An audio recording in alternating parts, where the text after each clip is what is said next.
Todas y todos comemos cada día, pero pocas veces nos preguntamos qué hay detrás de aquello que consumimos. Y el actual sistema agrícola y alimentario se sustenta en base a una serie de mitos.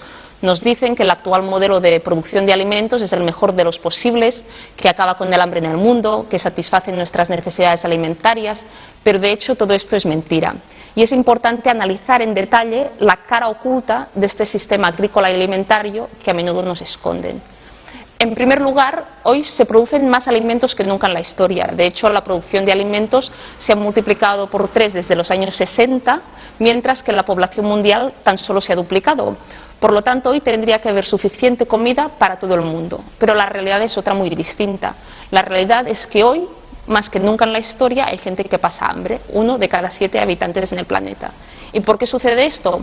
Porque a pesar de que hay muchísimos alimentos, no hay acceso a los mismos. Si tú no tienes dinero para pagar el precio de la comida, que cada día es más cara porque se especula con la misma, si tú no tienes acceso a los medios de producción de alimentos, a la tierra, al agua, a las semillas, no comes. Y esto es lo que sucede y afecta a amplias capas de la población en los países del sur, pero también cada vez más aquí en el norte. Por otro lado, es un modelo de agricultura y alimentación kilométrico. Comemos productos que recorren miles de kilómetros antes de llegar a nuestra mesa. Comemos manzanas que vienen de la China, peras que vienen de Sudáfrica, uvas que vienen de Chile, cuando estos mismos productos se podrían elaborar a nivel local. ¿Por qué sucede esto? Porque como se produce en función de los intereses del mercado, en función de los intereses del capital, en función de los intereses de las grandes empresas, del agronegocio, se produce por un lado en aquellos países donde más se pueden explotar a los trabajadores, donde más se puede explotar al medio ambiente. Por lo tanto, por un lado se deslocaliza la producción agrícola y alimentaria a los países del sur, explotando y aprovechándose de unas condiciones de trabajo muy precarias de sus trabajadores allá, y por un lado pues se produce en estos países por parte de grandes multinacionales y la producción de estos países luego se vende en el norte. Pero al mismo tiempo esta globalización alimentaria y estos alimentos kilométricos se dan en sentido inverso.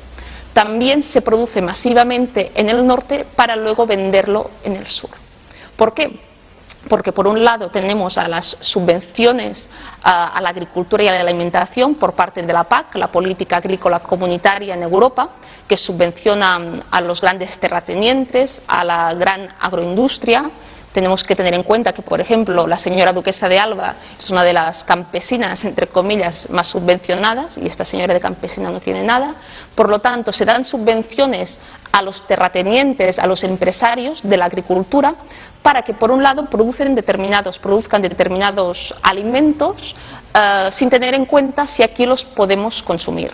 Se produce por lo tanto un excedente de alimentos, de determinados productos, que luego este excedente se vende en los países del sur. Y como está subvencionado, se vende en los países del sur por debajo de su precio de coste, a un precio que hace la competencia desleal a los productores autóctonos en estos países, que no pueden competir con esta producción subvencionada, ya sea europea o norteamericana, y por lo tanto tienen que cerrar sus fincas y abandonar al campo. Esto ha sido una práctica que ha sucedido durante décadas en muchos países del sur y que ha acabado con modelos de agricultura tradicional y campesina en estos países. Por un lado vemos que los alimentos kilométricos afectan al sur, afectan al norte y acaban con el pequeño campesinado en el sur y en el norte, y generan hambre también en el sur, pero aquí también.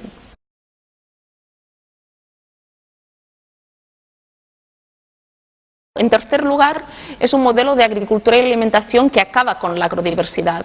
Aquello que comemos nosotros no es lo que comían nuestras abuelas y nuestros abuelos. Antes había una gran diversidad agrícola y alimentaria, y hoy en día esta diversidad ha ido desapareciendo y nos alimentamos de muy pocas variedades agrícolas y ramaderas. Y esto, la propia FAO, la Organización de las Naciones Unidas sobre Agricultura y Alimentación, lo dice, que en los últimos 100 años ha desaparecido el 75% de la agrodiversidad. ¿Y por qué sucede esto? Pues otra vez, porque se priorizan los intereses del capital, de las empresas, a las necesidades alimentarias colectivas. Y se promueven aquellos alimentos, aquellos cultivos, aquellas variedades pues que mejor se adaptan al mercado. que puedan ser trasladadas largas distancias sin estropearse, que tengan un mejor aspecto para cuando se vendan en el supermercado, pero en cambio criterios de diversidad, de salud, de nutrición no se tienen en cuenta. Y por lo tanto nuestra alimentación cada vez depende de menos variedades. Y un ejemplo concreto es en el caso de la leche. Hoy en el Estado español la mayor parte de leche que consumimos viene de un solo tipo de vaca lechera. El 95% de la leche que consumimos es un tipo de vaca que se llama Frisona Holstein. Y esto es así porque este es el tipo de vaca que más leche produce y que por lo tanto más se adapta a los intereses de las empresas agroindustriales y del mercado. Pero esto ha dejado de lado toda otra serie de variedades ramaderas de producción láctea. Y por lo tanto vemos que como nuestra alimentación depende de unas pocas variedades, también genera una cierta inseguridad alimentaria en nuestra alimentación, porque si a estas pocas variedades les afecta una plaga, les afecta una enfermedad, ¿qué leche vamos a tomar? ¿Qué vamos a comer? Y por lo tanto este tiene un impacto directo muy negativo pues en el medio, pero también en nuestra salud, en nuestra alimentación y en nuestro consumo.